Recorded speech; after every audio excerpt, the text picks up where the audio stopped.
Okay, you might be well aware that I've been away from Drag Race and this channel for some time, popping in from time to time when something catches my eye in the realm of Drag Race. And what caught my eye but a queen from season 16 doing Jelena Karleuša, a Serbian pop star on that season's Snatch game. I assume that some aspects of Yelena's life and career will be, or rather, were explained in the episode, but I just needed to make a video about her for all of the fans of Drag Race who are not aware of just how insane her career and presence are. I'm writing this video before the episode airs, so forgive me if some things that are said on there I repeat. Also, the second half of this video will be focusing on the references and the jokes Plain Jane made as Jelena, explaining the jokes if necessary. So, Jelena Karleuša is, in a way, a Nepo baby. Her mother was a famous journalist and her father a policeman and inspector. During the 90s, when she was in high school, she started singing, and in 1995, she released her first studio album. She went on to establish herself as one of the most prominent up-and-coming artists of the turbo folk genre, which sounds something like this.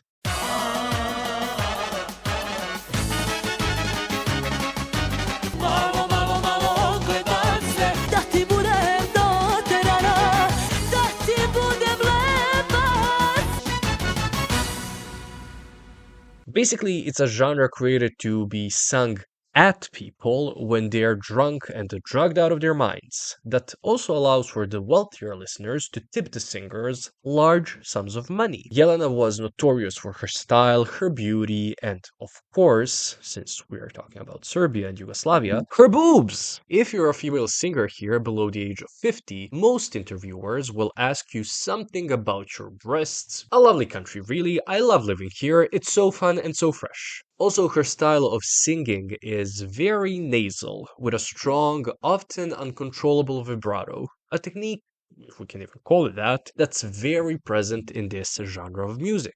When she feels like it, she can sing very well and has one of the largest vocal ranges here. But she does often rely too heavily on vocal production and lazy turbo folk inspired singing. Anyways, the mother of turbo folk music during the 90s here was Ceca, whom Jelena looked up to. Ceca was married to Arkan, and they were basically Serbia's it couple of the 90s. By it, I mean that they represented everything wrong about Serbia of that time. Hatred against Bosnian and Croatian people, extreme patriotism, extreme conservative values, killing, stealing, doing crime, etc. Jelena, in a now famous interview, said that singers and pretty much anyone working is, in a way, a whore, because we all sell our bodies to earn money. While some may interpret this as her clearly talking about how work and capitalism devalues us as humans and merely dilutes us into our skills we contribute to the society, Arkan took offense to this and demanded Jelena apologize to him and his wife. Jelena did nothing of the sort, and she publicly started attacking Ceca and Arkan, a feat that I respect.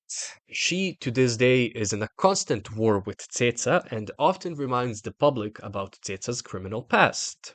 And present. Well, allegedly. Please, I don't want to get kidnapped or killed. Jelena was, and is no saint, given that she was linked to well-known criminals back in the day and, well, now too, yeah. On her sixth studio album, released in 2001, she still did turbo folk music, but a couple of the songs showed maturity and announced the progression of her work, which would lead us into her 2002 album, Samo za tvoje oči, aka For Your Eyes Only. There, she worked with a Greek producer Fivos and brought techno, house, and electronic music to Serbia, or at least to Serbia's mainstream. Pretty much anything relating to her, not just her music, but her as a person, with and after this album will be out of the ordinary for Serbia, with Jelena starting trends and experimenting with her sound that led to her having a strong fan base, but also strong haters. Truly, here you either love her or hate her.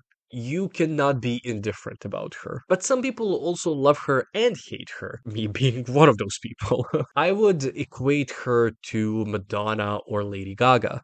She's known for her ever changing eras and things that she believes in, and people either love her music or, again, quite literally protest against it.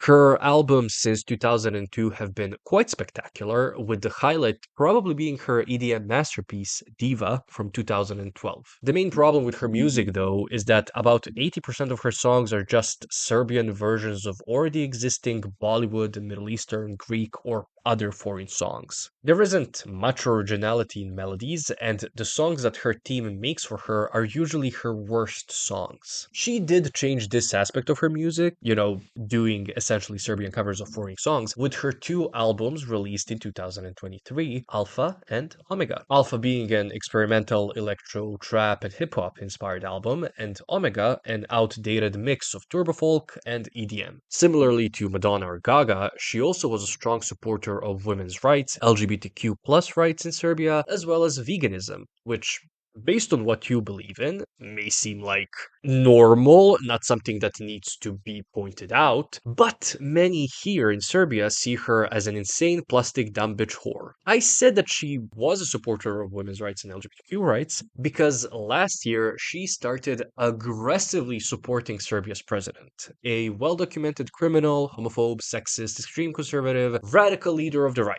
She also started sharing similar views to his. In May of 2023, there was a school shooting here where several kids lost their lives, and a conversation began about violence that is constantly broadcast on TV in Serbia, glorifying criminals, etc. Jelena's aforementioned album Diva, in pretty much every song, talks about killing somebody, doing crime, etc., and she felt the need to attack people that were criticizing other people here that promote violence. She also, on a daily basis, insults her colleagues, and even though the public opinion is usually that she is right, she does it always in a very nasty way that sometimes it's really hard to agree with her, even when we really do agree with her. So one moment she will criticize a song that promotes extreme patriotism that might represent Serbia this year's Eurovision, but then in the next moment she's attacking the people of Serbia for wanting better living conditions. Next, she will criticize one of our main TV stations for rigging our national selection for Eurovision against 2023's Romani contestants, while at the same time associating herself with literally the worst possible TV station here. I think that she simply wants to be liked by everyone and craves so much attention that she can never really pick a side. Even her support of the LGBTQ plus community here came with a condition. She's a fantastic performer, however. Even though she's not a good dancer at all, when you see her, you see that that's a star. She has proved time and time again that she can sing, but the court of public opinion had long decided that she couldn't.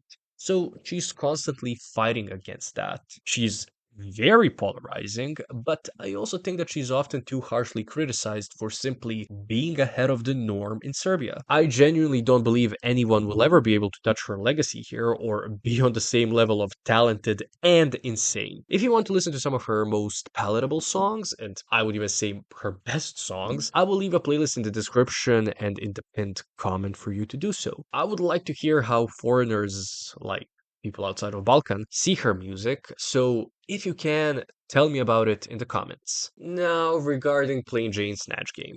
I'm going to be watching the episode and sort of reacting and commenting on all of the jokes, all of the references about Jelena Karleuša, and yeah, explaining them some more if necessary. So it could be Gaga. So this is actually a celebrity who Gaga has taken inspiration from many times. Serbian superstar Jelena Karleuša. Oh, okay. So in this first clip, we saw that Chad Michaels thought that Plain Jane was going to be doing Lady Gaga because of the hair, and Plain Jane makes a joke that Gaga has taken inspiration from Yelena, which is sort of like a running joke that there are certain similarities in some of their visuals that Yelena did before Gaga did them. And I'm not saying that Gaga did copy Yelena, but Gaga is not a stranger to taking strong inspiration from certain people. So that is what Plain Jane was referencing. But also, oh my god, sir, you're Jewish Russian. You should be able to pronounce Jelena Karleuša. I'm calling the cops on that pronunciation of her name. Plain Jane later does explain, well, that basically what she's going to be doing is like Slavic clownery. And with that in mind, another queen on that season was, I guess, trying to be funny, mispronouncing her name even further. And I'm just going to ask, why is there never the same energy for people mispronouncing and even making fun of Slavic or East Asian or some indigenous Native American names? Let's talk about that. I'm not gonna do it. I'm not gonna do it. I must also mention Plain Jane's nameplate here. Okay, so for people that don't know, Russian uses the Cyrillic scripture, which obviously is different to the Latin scripture that English, Spanish, and a lot of European languages use. I assume that most of the people watching Drag Race are more familiar with the Latin scripture and not the Cyrillic scripture, but Serbian uses both Cyrillic and Latin. We're advanced like that. Plain Jane wrote Yelena's name correctly in Cyrillic, of course, but then in the surname, she mixed both of these. But again, I'm going to give her some points for the effort. Now, aside from you, what is Serbia famous for? War. I mean, she's not wrong. I am a little offended that I was not mentioned. No, I'm kidding, of course. For the first question in Snatch Game, Plain Jane's response was about silicone, which, as I've mentioned, Yelena is kind of known for in the sense that people simply assume that she did every sort of thing that she could do to herself. Good reference? Good joke, I guess? Though later she does say the word babushka, which is grandma in Russian, not in Serbian. This is clearly like a US citizen's view of any and every Slavic nationality and identity, thinking like, oh, we're all Russian. No, sweetie, no, no. It was kind of similar to when Sasha Velour was on season 9 and she, a Ukrainian Jewish person, was constantly mentioning that she was Russian, somewhat making jokes about it, equating the two, but like, no, no.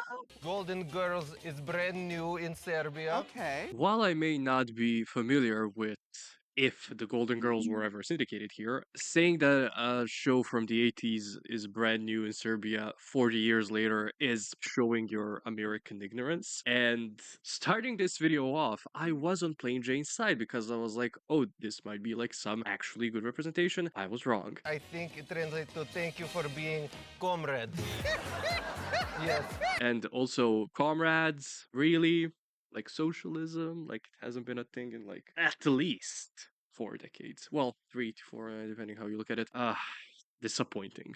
I'm not gonna lie to you, this was not good. I mean, it was probably funny. It probably went well with the judges, and I'm assuming there was a high placement, but this was simply just American stereotypes about Slavic people, but not really even Slavic people. It was just like about Russians. And the joke here would have been funny if Plain Jane was kind of playing up the idea about Yelena's song that came out on her album Omega, about her wanting to marry a Russian billionaire, and like that's why she was trying to be all super extra Russian-y about it. But this entire portrayal is simply giving me Cold War. Honestly, I'm good with not watching Drag Race anymore. Thank you for watching this video. I have not been watching Drag Race, as I've said, and in the least, oh, he's a hater way possible, I've been much better off without it, and of course without its fandom. Obviously, I am very thankful for everything making videos about Drag Race has given me, and I'm very grateful for everybody's support over the years. And I do like to check in with my faves from time to time, and I do wish there was a way for me to stay in contact with some of the people that have watched me, but personal privacy and just like different life goals kind of don't allow that. But I have given up on giving Drag Race a chance. Never say never, though. I might go into redoing some of my older videos when I have the chance, but I don't know if and when that will ever happen. However, I do have a second channel where I post whenever I can about music, films, TV shows, or really whatever that's impressed me enough to make me make a video about it. So if you still want to watch me, listen to me, or like, send hate, I don't know, you can go to that channel. I have also linked it in the description below. So yeah, again, thank you for watching.